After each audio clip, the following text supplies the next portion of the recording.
All right. Well, good morning, everyone. Thank you all for joining us. I I am Ben Tyndall. I am the executive director for Save Family Farming, and I really appreciate you all joining us for this live stream of a conversation that we're wanting to have with a couple resident experts in various fields of lobbyists, some policy analysts that we're going to be chatting with here in a moment. That I really appreciate it. But we're going to be talking about this upcoming session, which starts here in Washington State for us next Monday, on Monday, January 12th.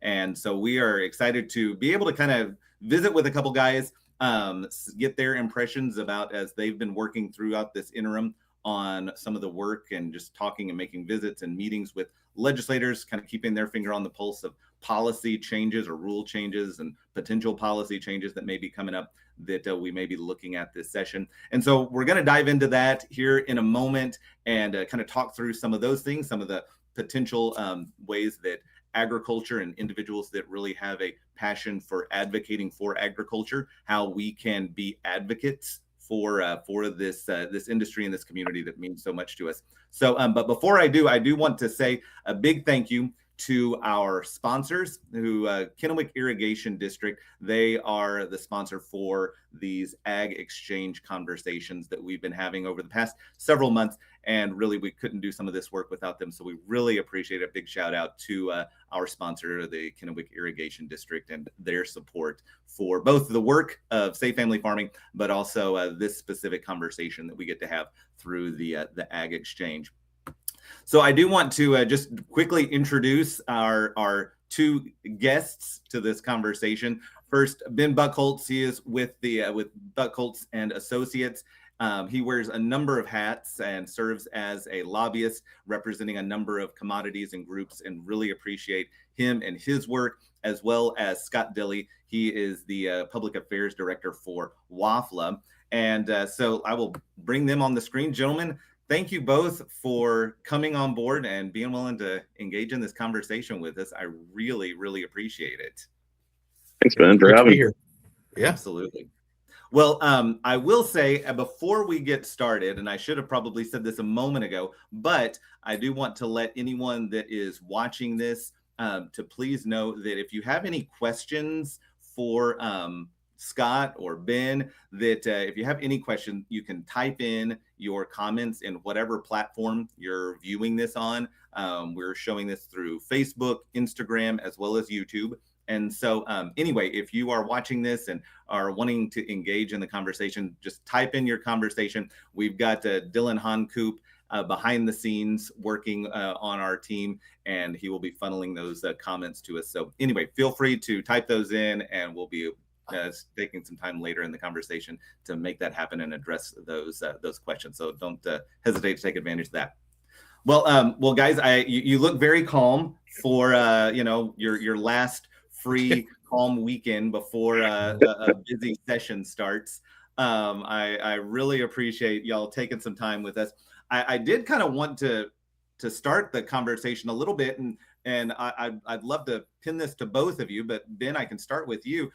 I know we've got a lot of farmers, ranchers, individuals working out in their fields throughout the state that really look to individuals like yourselves who are lobbyists that working and representing these different commodity groups.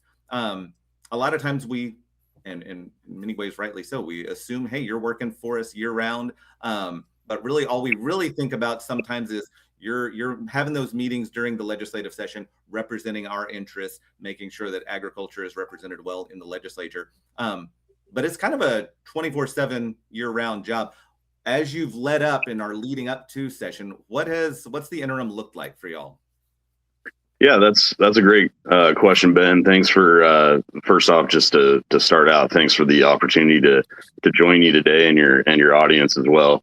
Yeah, so I mean, I'll just start with, there's been some conversation, I would say probably the last 6 or 7 or 8 years, about going to a full-time legislature in Olympia, much like California or other large states. Hopefully we don't go that direction. I would say that part of that conversation is created because, like you said, during the interim, it does seem to be getting busier. And I've been doing this now. I think I just entered past my 20-year mark, so into my 21st year of doing this. And I would say probably, 20 years ago when I started, it was a situation where we would go through the legislative session, and then it was about the time the housing crash started a couple years into my career, where we started having a bunch of special sessions called. And so you're exactly right. The interim has become very busy. Lots of meetings with legislators, and also with groups and organizations to see what they're hearing and issues that are coming up for them. So really the interim has become, less time taking vacation with the family, and really just more of a typical setup where you're meeting with folks all the time. You're meeting with clients, you're meeting with members of different associations. And then the other part that I think Scott and I probably experience, maybe that some folks don't, is that we actually go out to farms and meet with farmers and producers and talk to them about what impacts some of these laws have on them in real life, day-to-day operations. And then I'm sure, you've posted a lot of good information, but my background is that my dad and I still farm in the Prosser and Wapato areas. And so we are seeing the impacts of, egg overtime has been a major hit to our operation. So we see some of these impacts ourselves just as a family. So, that's sort of the long roundabout drive to answer your question, that the interim looks very much like session does, just without a little less of the pressure and intensity that comes with a short 60-day session like we're going into on Monday. Yeah. Well, and to add on to that, Ben, what you said was exactly true. And I think one other component is agency rulemaking. That's what happens a lot during the interim. And so, especially with a very activist legislature that wants to pass all sorts of new laws, then the agencies get their chance at interpreting what those laws mean. So at least for me on labor issues, that means watching what ESD is doing, the Employment Security Department, the Washington State Department of Labor and Industries, and even things on the federal level, like some of the H-2A issues, whether it's the Biden administration or the Trump administration. Those issues have been playing out. And those aren't just, confined to the few months of session. It's really year round. So you have to keep watching not just what legislators are doing, not just what Congress is doing or the administration. It's, our agencies here, the Department of Health, Department of Revenue, even this past interim with some of the new sales tax increases that the legislature passed. We had to engage with Department of Revenue to ensure that those tax increases would be, minimal or non-existent on parts of agriculture. Yeah, and Scott, I think just to add on discussing the rulemaking issue, the other thing that consumes a lot of time during the interim as well, especially during the summer, obviously that, a lot of folks probably recognize that part of the reason the Washington State Legislature meets during January, February, March, April, during long sessions, goes into April.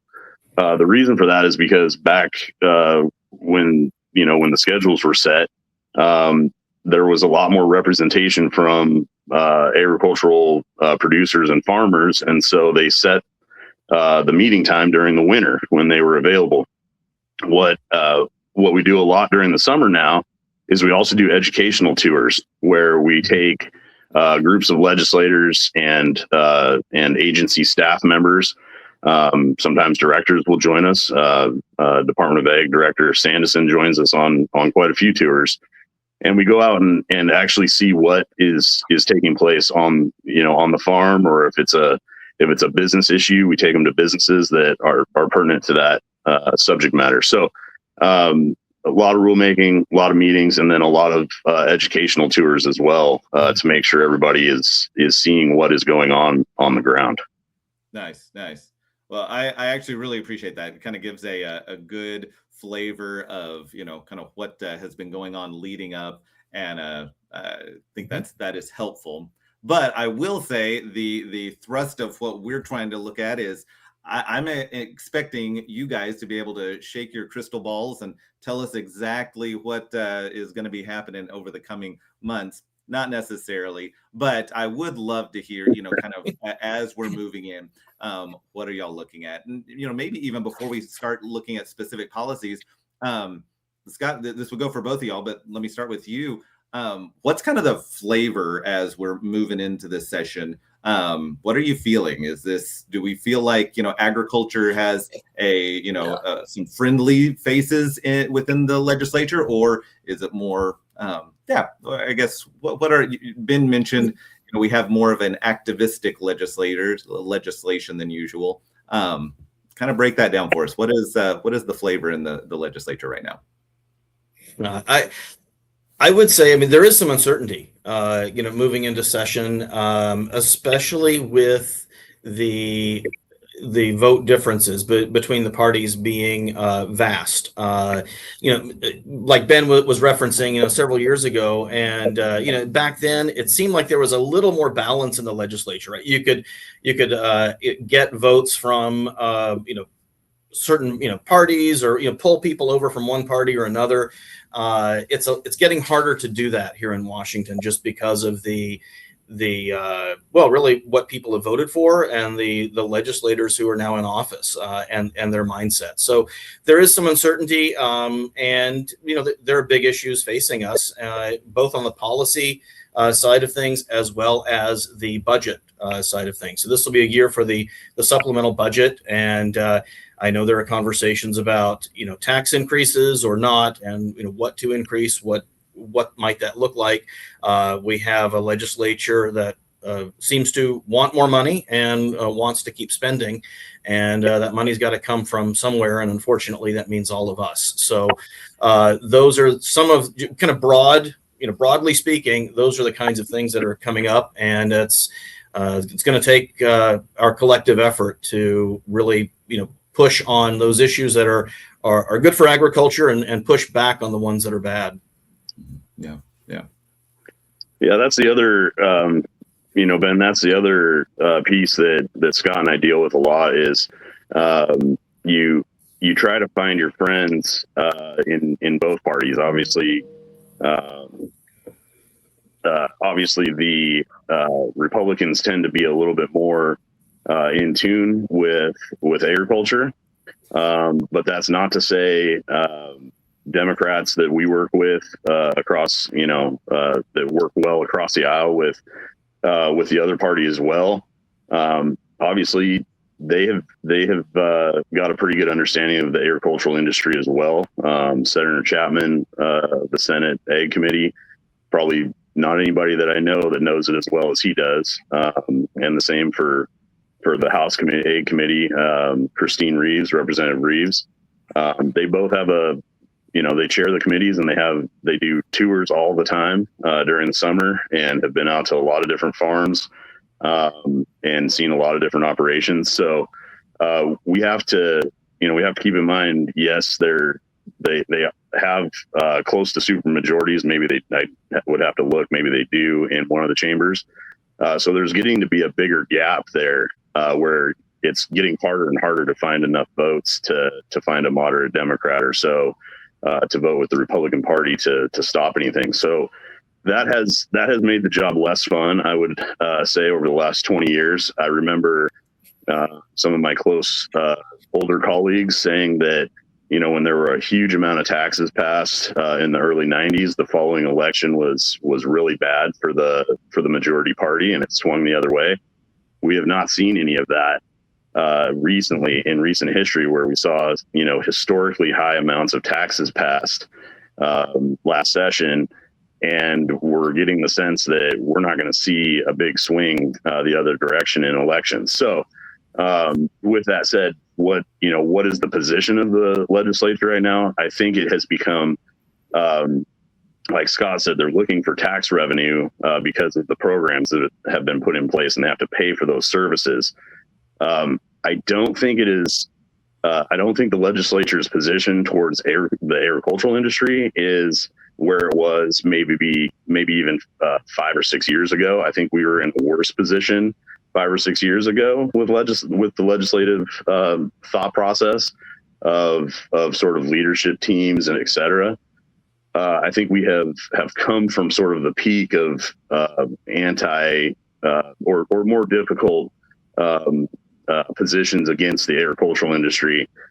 I think we are starting to see that food security has become a really hot topic just across the country in general.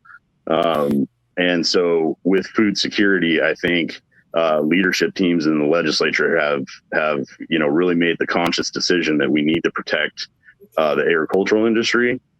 But when you start cutting that back a little bit, you have to realize too that we don't want just large farms. We also need some of the smaller farm operations as well. We need as many as we can get.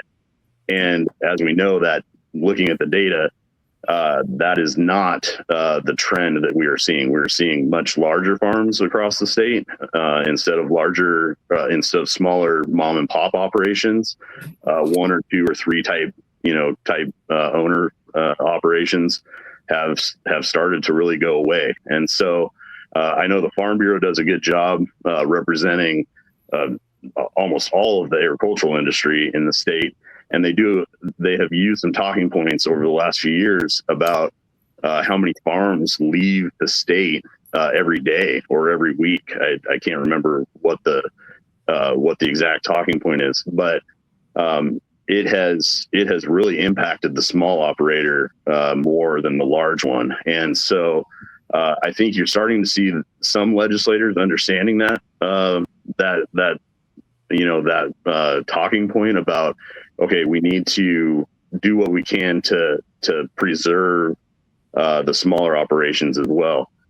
But then at the end of the day, when you look at some of the legislation that has been passed the last few years, and the agricultural overtime being one of the worst things that we probably had impact the agricultural industry over the last 25, 30 years, you start to wonder if if there's a lot of lip service there and how much they're actually taking that to heart. So we'll get more into all of this, but that is sort of, after meetings this summer, it feels better than it did 5 or 6 years ago.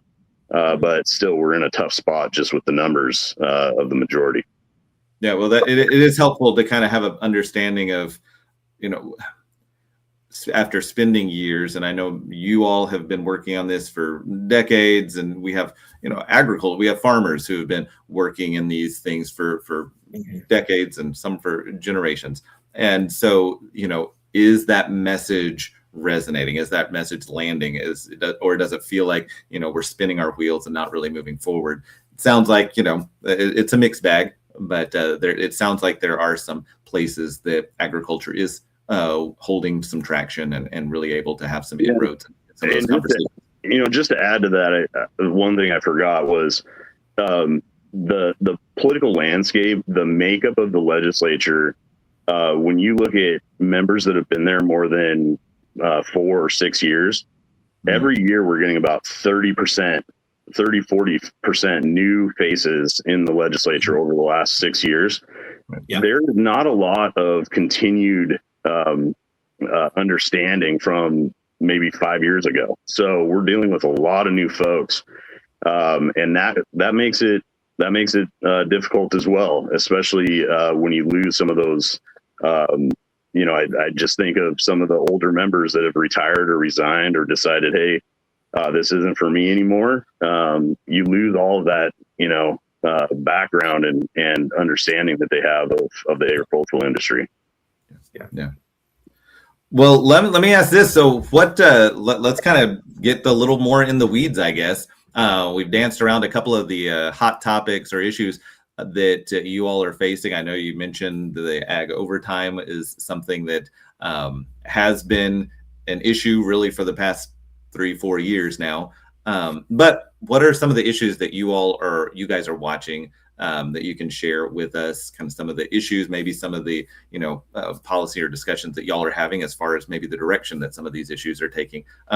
Scott, let me lead with you. What are some of the things that you, maybe in your role specifically with Wafla, that y'all are keeping an eye on? Well, since I'm with Wafla, I tend to focus on labor issues, and I would say for kind of three big things come to mind.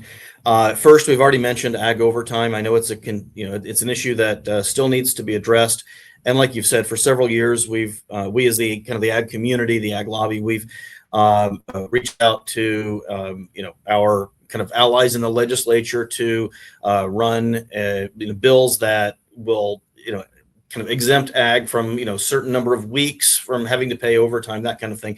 Those bills are still out there. They're still alive. A few years ago, we did get a hearing. I know last session we didn't even get a hearing on that bill.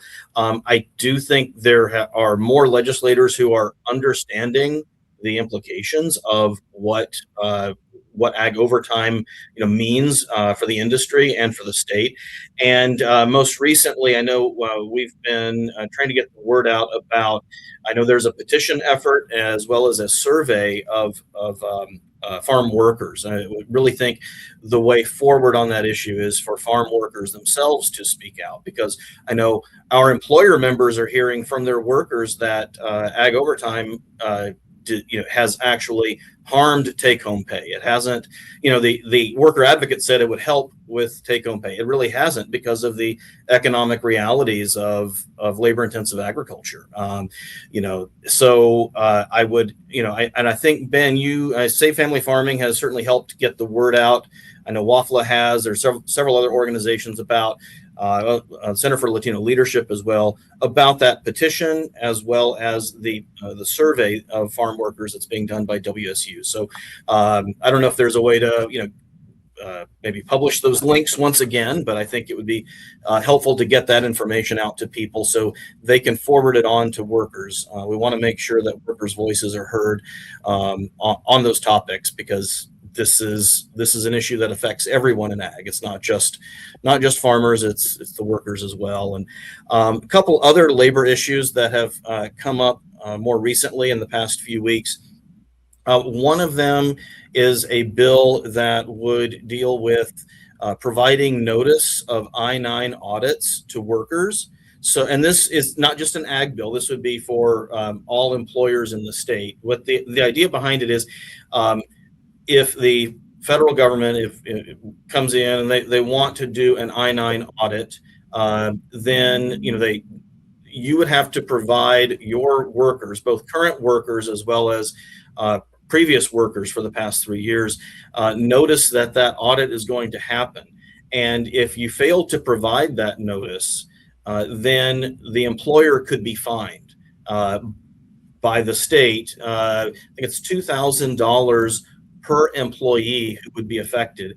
And there is a private right of action in that proposed legislation. So if anyone who is injured by that, like let's say a worker or several workers, they or their representatives could file a lawsuit and get damages as well. So this is, I believe, an idea to kind of push back against, by these legislators, to push back against the some of the immigration enforcement that we've seen from the Trump administration. And unfortunately, employers are going to be caught in the middle as almost collateral damage with these potential risks of fines and lawsuits. So that is concerning. I know it's concerning to the whole business community. It's not, like I said, it's not just an ag issue, but it's one that involves the whole business community, and it's something that will be talked about as it moves through the process. And then finally, that third issue, something we just found out yesterday, there is likely to be a bill that is an Ag Labor Relations Act. I know last session we dealt with this issue around agricultural cannabis workers. There was the carve out for cannabis workers. This would essentially open the door to the rest of agriculture and would allow farm workers collective bargaining rights under the state's Public Employment Relations Commission. And they do have that card check provision in there. So This is basically just extending what happened last session to the rest of agriculture. So I'd say those three issues: overtime, I-9 audit, penalties, notification penalties, and then and a possible Ag Labor Relations Act are kind of the three top issues for ag labor heading into session. Okay, no, that's helpful. That's helpful to know, and we'll probably dive a little bit into that a little bit as the conversation continues. But Ben, how about you from your perspective? What are y'all watching, and anything that you can share as far as your perspective on that? You bet. Yeah, I mean, just to highlight what Scott talked about there as that last issue, the Agricultural Employee Collective Bargaining Bill. I just saw the draft from Senator Saldana yesterday morning or yesterday afternoon in an email that went out to a small group of stakeholders. And, legislators like to say, oh, no, we're just passing this law and it won't impact, it won't impact certain industries or agriculture. And we always say to each other, well, that's just sort of the tip of the iceberg or the start of something. And we hope that we're wrong. And then less than a year after passing something, they come back with more.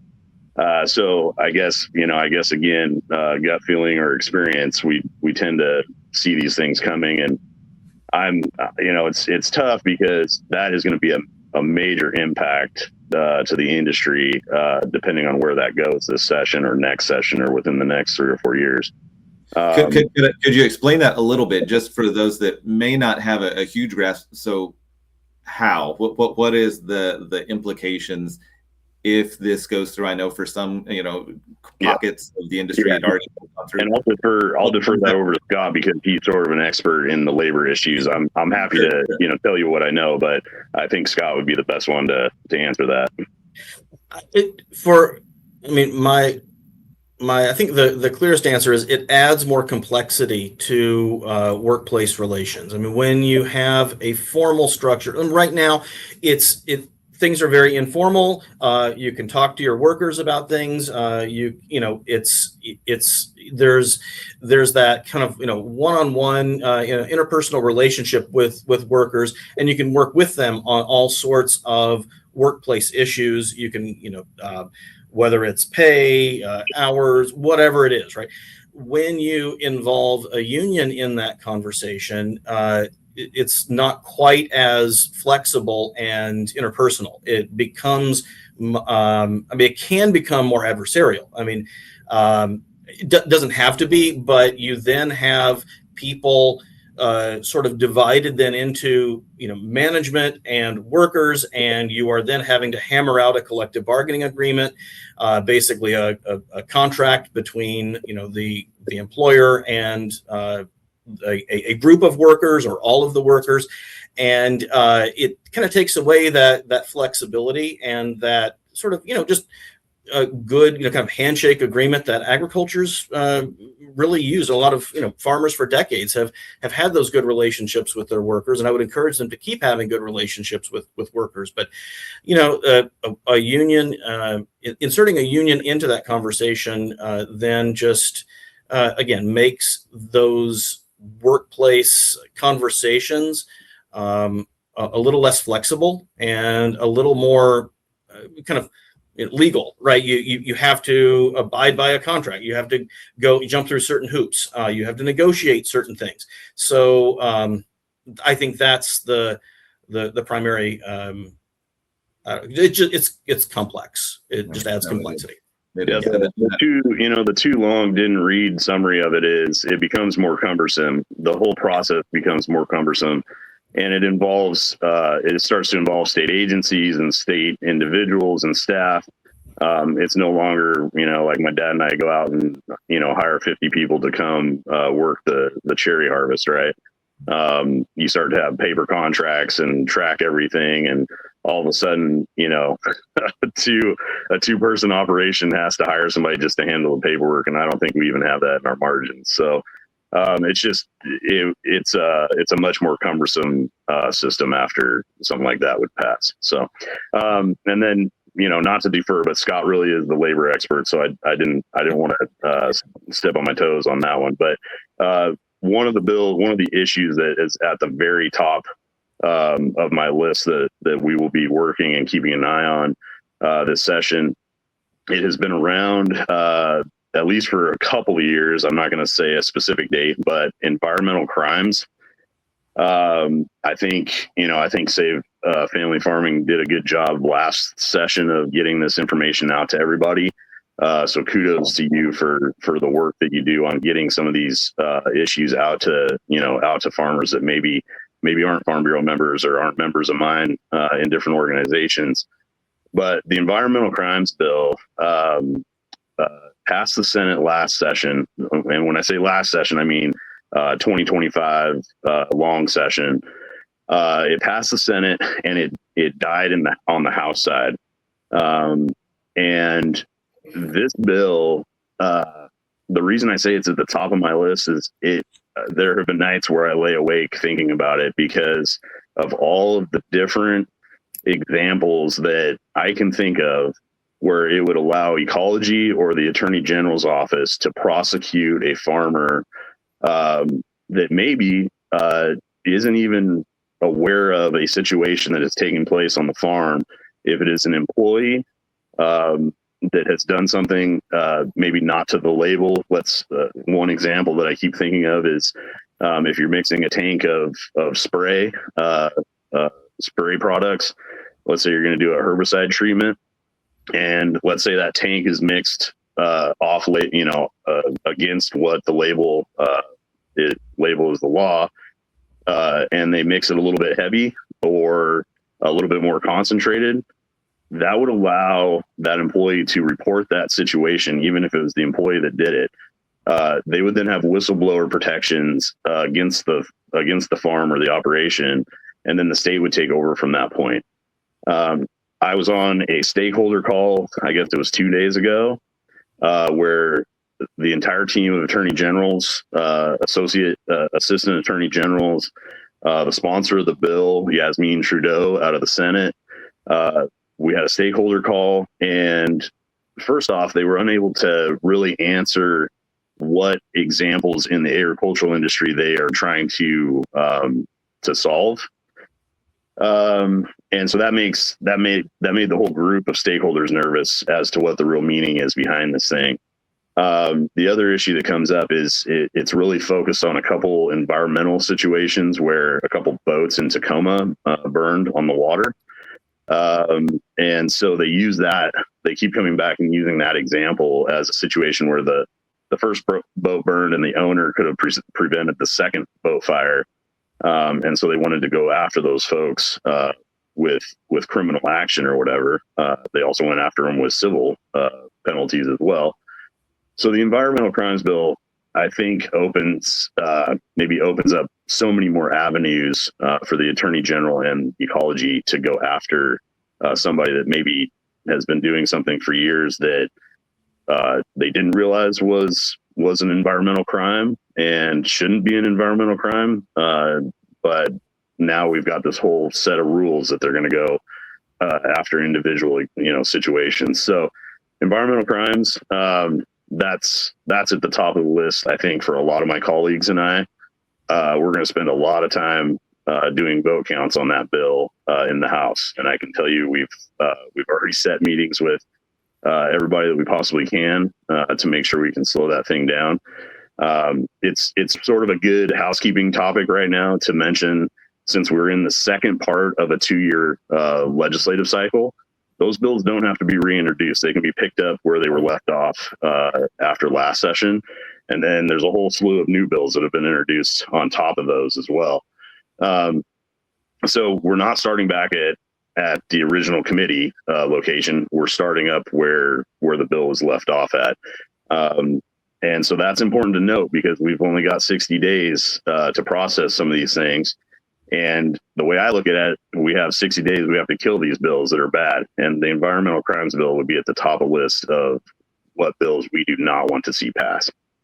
The other one, collective bargaining, the agricultural employee collective bargaining one, that's that's really just being introduced this session. So that might be a bill that gets worked on for a couple years. That was the number 2 on my list. So Scott covered that.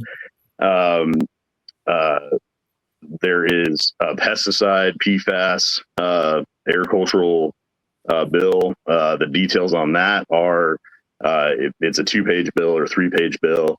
It would basically set up that the Washington State Department of Agriculture would have to do evaluations on any agricultural pesticide products that contain a PFAS chemical, which breaking news, almost all of them have PFAS chemicals in them at this point. And you're probably at this moment touching about 5 things that also contain PFAS chemicals. So they are in the thread of pretty much everything. And so this is concerning to us because PFAS has become sort of a hot button issue over the last, few years or 4 years, and again, Scott touched on this. This is sort of the state pushing back on the Trump administration for things that the EPA has done recently. And so PFAS has really become sort of that hot button issue of, it's really bad for your health and everything else, which is not accurate to the degree that, if you take a bath in something, yes, that's probably bad for your health. If you're using it responsibly and moderately, it's not going to hurt you. So, the bill would set up so that the Department of Agriculture would look at and do evaluations on products that are registered with the department. It would then set up, the department would have to decide on rules on how to enforce either revoking registrations from companies to be able to sell that product in the state. And then let's just play that out. If it were to pass, the impact to farmers that are trying to do a herbicide application, some sort of pest control of any kind, it would be a massive, it would be a threat to the food security in the state and food production. So that bill is way high up on my radar for lots of different clients and different organizations. And as a farmer from my beginnings or whatever, that as soon as I saw that, I was like, geez, I think most of the applications we put on our farm have PFAS in them somehow. So that's going to be a major bill to keep an eye on as well. There's also a bill that's been introduced that's a rodenticide ban. It would not allow homeowners to treat any of if they see a mouse or a rat or any sort of rodent around the property. It would not allow a homeowner to go purchase rodenticides and pest control products and then install that application at their own house. Something to keep in mind here. I know that sounds like it's sort of, that's not maybe agriculturally related, but it is. And if you are doing a treatment around, let's say a barn or a warehouse, we all have those rat boxes, the black rat boxes that we put around all of our, properties, barns and warehouses.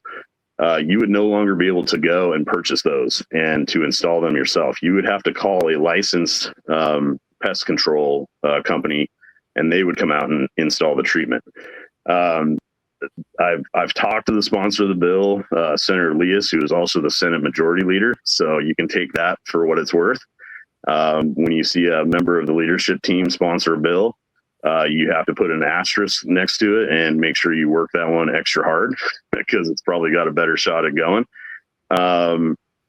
And I think he's excellent to work with. I'll just say that, publicly, we may not agree on everything. We never have agreed on everything, but he is a legislator that is willing to talk to you and work on a solution that won't impact people negatively. So I have to hand him that credit. There are some horror stories of states, and I'll use California as the first one. They passed a rodenticide ban a couple years ago or last year, maybe it was last year. And they have actually rolled that ban back because it was leading to so many rodent outbreaks where individuals were no longer able to treat their rat or mouse problem in the house or outside the house. they were starting to see an uptick in house fires, and especially in sort of the lower income type house developments, where rats and mice were chewing on electrical wires and starting wall fires, and then the wall fire spreads and takes the entire complex down. So it may have started as a good idea and something where they felt like, oh, this is a small issue, won't be a big deal. I think even the sponsor now realizes it is a big deal, and you should be able to treat a rat infestation or mouse infestation yourself and not have to go out and spend a large amount of money to try to get that under control. So the rodenticide ban, that'll be a bill that stays pretty high on my list as well. Again, with the sponsor that it has, I suspect that bill will move to some degree. And so hopefully we can have a factual, data-driven conversation on that one and keep the emotional part out of that. Just real quick, I'll just touch on the final couple things that are on my list. There's a bottle bill coming. It was part of the extended producer responsibility bill, which is basically a long-term for package recycling from last session. That bill, EPR, ended up passing last session. Rulemaking has just started for that, but you already have to sign up for the program as of January 2 or January 1. And you have to be signed up by, I think, the end of the month. So something to keep track of there. Well, this is the second part of that bill, the bottle bill. And so maybe not a direct major impact to the agricultural industry, but something that we use a lot of bottles. And I can think from just a pesticide standpoint, we're successful in getting a FIFRA exemption on the packaging part. We are also looking for a FIFRA exemption from the bottle part. And so we will be watching that bill very closely. And then the final couple things, there's a group of agricultural representatives actively working on Climate Commitment Act, CCA money that has been collected. Basically, CCA is our cap and trade program in the state, as you guys both know. And there's a group actively working on a list of trying to get some of that money directed towards the agricultural industry, more so than what we have now, because in California, there's quite a bit of money that goes to the agricultural industry. In our state, there's less. There's not as much. We have a couple fuel exemptions, temporary fuel exemptions, I should say, as well. And so we're working on trying to get some more of that revenue directed towards the agricultural industry. And then the final two things I'll mention that will be, this is the crystal ball part that you talked about, Ben. The two major things we're going to hear a lot about, you're going to see a lot of conversation about a high net worth wealth tax on individuals that are making $1 million and more, and they want to tax 5% over the $1 million mark. Probably, it sure as heck won't hit me and my dad, I'll tell you that right now, but it may impact some larger operations. And the part that would hit all of us is we are going to see a very serious conversation about an income tax for Washington State. And I know we've sort of had that threat the last 10 years or so that they were going to start having that conversation. And everybody quickly goes to the fact that it's against the state constitution. The income tax conversation is going to hit another gear, a higher gear in how serious they talk about that this year. And I think there is a very high possibility that over the next couple of years, we see something sent to the state Supreme Court to allow an income tax in Washington State. So that's my crystal ball part of this conversation. And I know I took way too long on all of that, but those are like the top, 5, 6, 7 issues that we will be working in this 60-day session. Nice. Well, let me ask this. We got on the screen, we had a listener heard, wanted to know what your dream and nightmare pieces of legislation are this session. Sounds like one, there's quite a few that are keeping you up at night. I think we've nailed the nightmare pieces. And, in many ways, in fairness, the dream pieces of legislation are probably the pieces of legislation that never show up. It's like you were saying, Ben, a lot of your job is just, hey, let's try to stop and kill bad damage bills. control. Yeah. Damage control. Exactly. Is there any, and if there isn't, hey, that's fair. But are there any bills that we should be aware of and say, hey, let's support this bill? We want to get behind this one. We see this as a positive step forward in any dream pieces of legislation. I would just say keep up the pressure on some kind of ag overtime fix. We need to keep pushing on that and pushing for a fix. So I would say, in terms of a dream piece of legislation, some kind of ag overtime fix would certainly be on my list for dream legislation. I think the other thing, although I don't know that it's going to happen, would just be a no new taxes budget. I mean, let's get back to actually setting priorities in terms of spending as a state, and then and actually trying to live within existing revenues. But that's my dream. I don't know if that's the dream of the legislature, though. So, or the governor. We'll see. If you're asking about our dreams, that would be Scott nailed it. That would be the top of any of our colleagues' list. Would be having a budget that is balanced and maybe provide some relief and no new taxes. It has been since the Senate majority coalition was together and leading the Senate. That was the last time we had a budget that was, I don't know if it was totally tax-free, but it was very close to tax-free, and even kept state college tuitions the same over 4 or 5 years. So that to me is like a dream come true. I'm not sure that we're in that era anymore, to be honest with you. I mean, we haven't had a Republican governor in the state since 1984. That was the year I was born. So we are in a different era at this point. But that would be the dream bill right there. The next closest thing to a dream probably would be getting a larger chunk of the Climate Commitment Act money directed towards agriculture. There's a lot of great places you could put money like that for one, WSU research and development, extension agencies that do research for farmers. A lot of that has become privately funded now, organizations that are trying to find a better way to pick apples. That I just was at the Prosser extension location, and they're working on robots that can, with AI, identify ripe fruit and pick that in the first trip through the orchard. So that would be the next closest thing to a tax-free budget, would be moving some of that CCA revenue towards agriculture. That would be a huge win.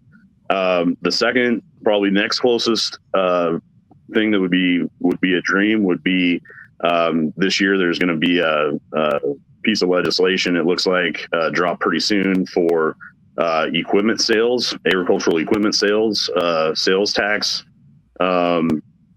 exemption, or at least a way to help folks that are buying large pieces of equipment, make that cost come down a little bit.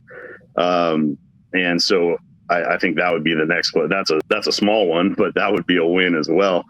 And then the other dream piece would be, we went through an absolute battle royale last session even within the agricultural representative community over fuel sales and exemptions from the CCA fees. We are actively working on trying to get a full-time propane fee exemption from CCA, and to make propane fuel exempt from any of the CCA fees. That would also be on my wish list if we were able to get it done. Excuse me. Part of the problem is there's quite a bit of propane used in the state, and legislators are hesitant to let them out of the CCA requirements and regulations. So that is the roadblock. And then egg overtime, obviously, we would love to have that conversation, and Scott and I both would talk until we pass out about that, and we could fill a whole nother hour on your show talking about egg overtime. Give us 12 weeks where our employees could work the 80 hours that they want to work on one farm, instead of having to go across across the county and find a second job with somebody that's not related to us and has no business ties across the county, and get a second job with them to be able to work another 40 hours. It is a 12-week exemption is not getting all the way there. That would not solve all of our problems, but it would definitely be a step in the right direction if we were able to get something like that to even get a hearing. I would be happy about that at this point. Yeah. So I think nightmares, though, I think we mentioned them pretty clearly. I mean, environmental crimes bill or this agricultural employee collective bargaining bill, those things are going to keep us up for the next 60 days. I guarantee it. Well, doesn't sound like there's any shortage of bills and things that can. And I just have to say, when I started in this business, I had like bright red hair, and over 20 years, I have gone to the point where now my wife calls it like blonde or salt and paprika. And so we stress about this stuff. I mean, we put our suits and ties on and we go to work and we do all these meetings and everything. But it's a stressful situation when you have a legislature like this, where it's hard to find all of your friends to come together on something. So we will definitely have some nightmares over the next 60 days. I can guarantee you that. Yeah. Well, let me ask this: one viewer put out, is there a possibility of a Washington State farm bill? Is something that specific for Washington State? Is that something that's been kicked around at all? Would that have any merit? Yeah, Scott, jump in here wherever you want to, but that would be the list of sort of wants for the agricultural community that I mentioned on the CCA funds. That list had about 15 different items listed out. Ag overtime was on the top of that list.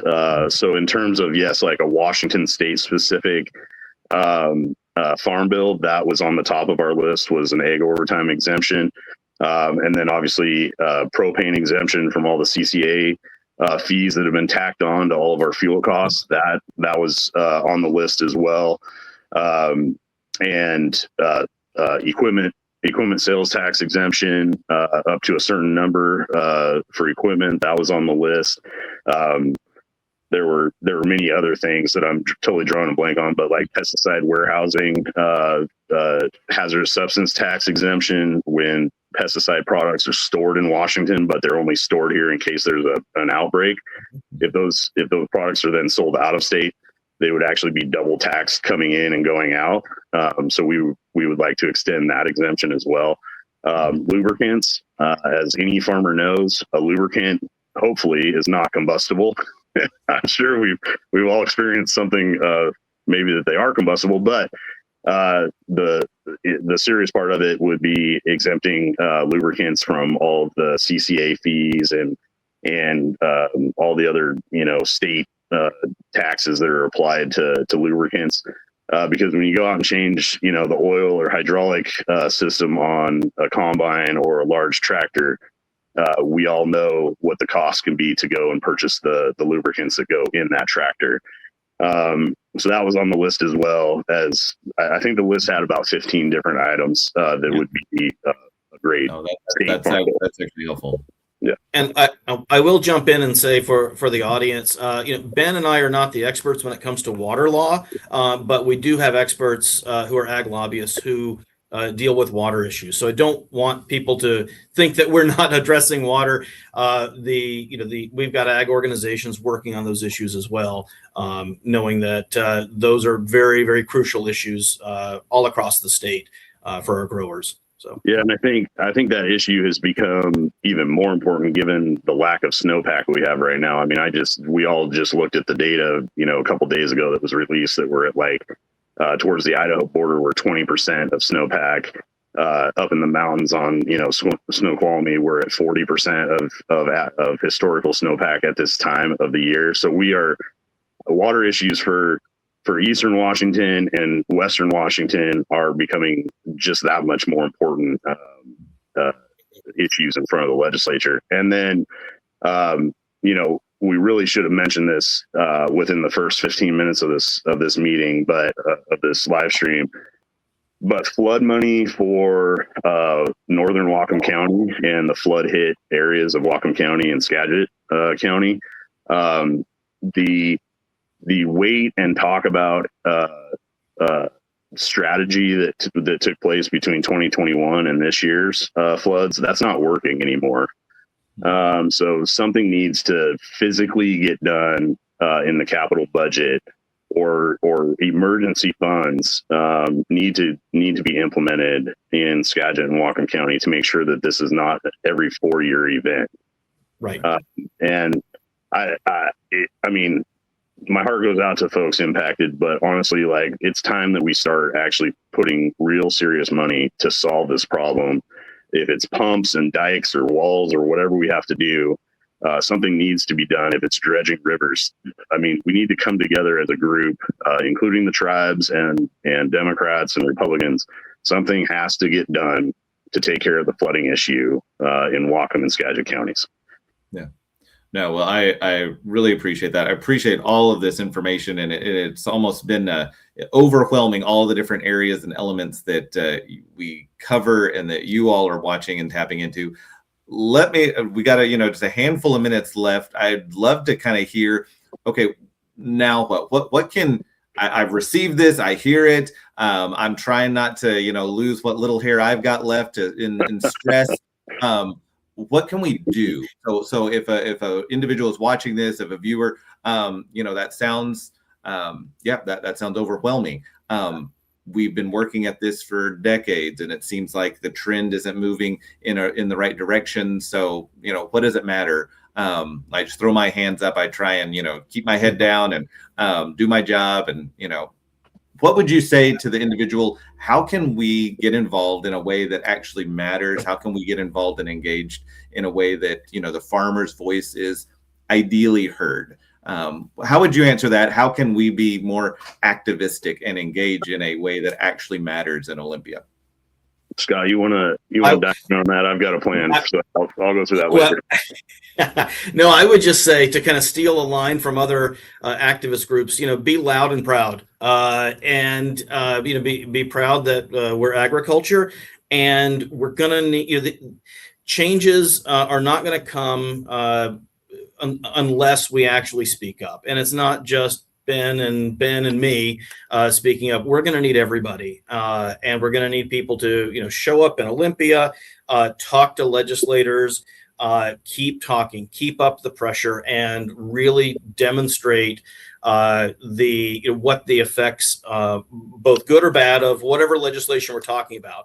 But we've got to really, really speak up and increase the intensity of what it is we're saying. So, and I know that Safe Family Farming has helped with, in terms of amplifying messages and mobilizing people. But this is not a session to hide under a rock, right? We have to be present. We have to speak up. We have to and really engage through the end of session. We can't give up. We have to be tenacious and move all the way through this, because if we don't, somebody told me a long time ago, right? If you're not at the table, you're on the menu, and we have to be at the table every time, everywhere, all the time, pushing back and making sure that whatever the legislature is considering doesn't harm agriculture, and hopefully achieving some of those dream bills too, if that's possible. Yeah, I think Scott, that was Al Capone that actually said that one time. If you're not at the table, you're on the menu. So here's my 3 or 4 step process to get more involved. And I would highly, I can tell just by the questions that came in during the live stream, your audience is well informed and educated about legislative issues. But number 1, sign up for an electronic newsletter from all of the farm advocate organizations, which Safe Family Farming obviously would be at the top of the list.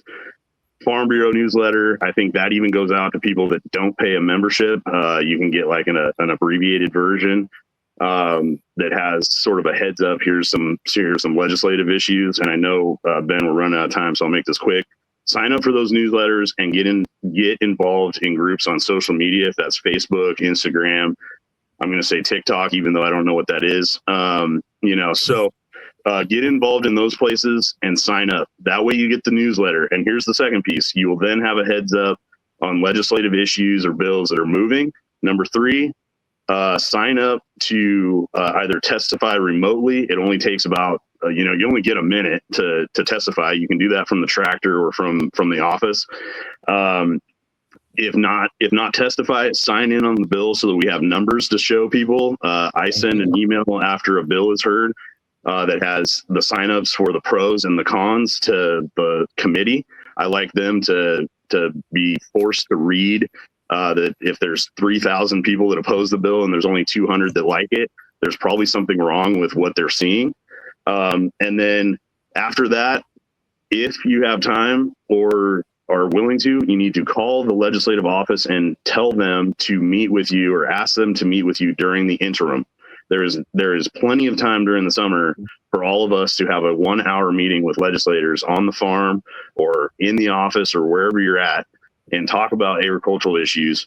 Like I said, we have a lot of great Republicans working, pushing forward agricultural industry issues. We have a lot of great Democrats that are doing that as well. We need to get more of both sides to understand the issues better, to see the real-time impacts on the ground. Have them to the farm or to the processing operation. Tell them to leave the L&I folks at home for that tour, but have them come to the farm, have them see what's going on. Talk to them about ag overtime issues, talk to them about labor issues, labor shortage issues. That's how you get involved. That's how we swing the pendulum the other direction. And anywhere we're having interactions online through social media, food security should be the number one issue we are talking about, along with labor issues and labor, safety, things like that. Food security and labor should be the hot button issues that we talk about anywhere we're posting something online. We need to talk about that because that resonates with both parties. No, it does. It does. Well, let me ask this. If we got, if I were to say, hey, let's take another 60 seconds. Is there anything that you, would leave a viewer with as you're entering this? One, thank you both for, I do want to say thank you for your work. Thank you for tracking these bills. Thank you for your work during the interim. Thank you for taking the time with us this morning. And really I do want to stress to those viewers, take these suggestions to heart. I really liked Scott's comment. This is not a session to, crawl under a rock. We need your voice. We need to be engaged. Ben outlined a number of key areas and ways to be engaged. Don't discount any of those. Recognize that those do have a role. If all you can do is say, hey, I can get a newsletter and I can send an email once or twice. I can, keep an ear on maybe a testimony here and there. That's fantastic. Please do. We need everyone's part in this. But guys, is there anything that you would kind of leave us with as we wrap it up? Yeah, Ben, my final 30 seconds would just be to reiterate to anybody that's involved in the agricultural industry, whether you're a farmer, a producer, if you work for a farm, if you're a processor, you are not alone. There are other people going through the exact same stresses that are hitting farmers across the state every single day. Reach out to your family, reach out to your friends. If you are having a financial issue, talk to somebody that you're friends with and close to and get that off of your shoulders and off of your chest. There are statewide counselors and hotlines to call and talk to a stranger about what you're going through, or call your friend or call your family members and let them know what you're going through. This is a way of life. Farming is a way of life for us, but don't let it take you to a place that's that's dark. Like, reach out and talk to somebody if you need some help. Things are rough right now. Like in the farming community, it's rough. We're not getting great prices. We're dealing with labor shortages. But remember, you got friends, you got family that care about you. Reach out to somebody and talk to them. And to add to that, there are a lot of ag organizations that are experts when it comes to issues. So if you have questions about issues, labor issues, water issues, environmental issues, whatever, I mean, reach out to me on labor issues, or, you know, Ben on the others, or other organizations that are engaged. Because we're here to help, right? We're member organizations to help people who are going through this, whether it's, you know, like Ben was saying, you know, more of a, you know, personal side, or more of a kind of a professional or public policy side of things. If you have HR questions, whatever it is, we all are here to help you and help each other with these things. So you're not alone.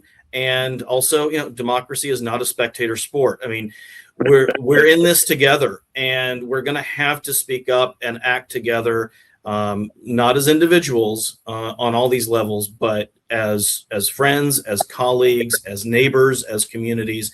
That's the only way we're going to really see true success, is to, you know, come together and learn from each other and support each other, and you know, each person doing what they can, but also sharing each other's burdens. And I think that's the path forward. And I hope that brings hope. Yeah, no, it does. I want it to bring hope. Well, and I do we're want not alone. to encourage you, if those that are watching and viewing, like was mentioned, if you're interested in signing up for the one of our newsletters, I will encourage you. You can sign up for Safe Family Farming's. You can use this QR code to access that and sign up directly online. Like Scott mentioned as well, if you have questions, or if we can be a resource, or we can, you know, if you say, hey, I have this issue on my farm or my operation, or I have an issue with policy, but I don't know who to contact us. I'd be not that we are the experts, but we can easily put you in touch with the correct person. Know that we can be a resource. Please reach out. Our website is there, safefamilyfarming.org. There's a great deal of information, articles, as well as resources, both video and audio on there. Our email address, info@safefamilyfarming.org. We also have a upcoming film, or I say upcoming, it just premiered, speaking directly on labor issues, and it highlights farm worker voices in particular, as well as one farm operation in particular in the Wapato area, but really looking at their story and their journey and the impacts of labor and rising labor costs on this particular farm. It's called Farming on the Brink. You can watch it online. You can use that QR code to access it. I encourage you, watch it, comment on it, share it with within your network as well. It is in my opinion, it is a very powerful, rather short film, but a very powerful message, hearing directly, one, from farmers, but as well as the employees and the farm workers, and hearing their perspective and their voice as to how this has been impacting. And the last thing I just want to point out is we have an upcoming advocate event coming up later in February. If you are interested in how do I kind of take the next steps to be an advocate for agriculture, how do I engage with media, how do I engage online, how do I engage with using social media or individuals on podcasts or various other platforms, we want to help you, equip you, empower you to use your voice. You have a voice, you have a story, you have a perspective, and the public needs to hear that. Our legislators need to hear it. Those in policy making positions need to hear that. And so we want to help equip you. And so this is something that registration will actually be opening tomorrow on our website, safefamilyfarming.org. You go to that website, you'll be able to register online. The event will be Wednesday, February 4th in Ellensburg at the fairgrounds there at the Heritage Center at the Ellensburg and the fairgrounds there. And it will cost $50, but that will include a number of items such as lunch and materials, etc. So I want to encourage you, if you are interested in kind of taking that next step and engaging, how do I use my voice? How do I take that next step to really be an advocate for agriculture? That might be a resource for you. So check that out. And, gentlemen, I will end us there. But again, Scott, Ben, thank you very much. Thank you for your work. I hope you get some rest and relaxation this weekend, because this might be the last you get for a little bit, I understand. But know that we back at you as well. Know that we're in this together. And if we can be a resource to you, a support, we're here for you. But thank you very much for your time. And thank you to the viewers. Really appreciate you all. Thanks, Ben. Thank you all.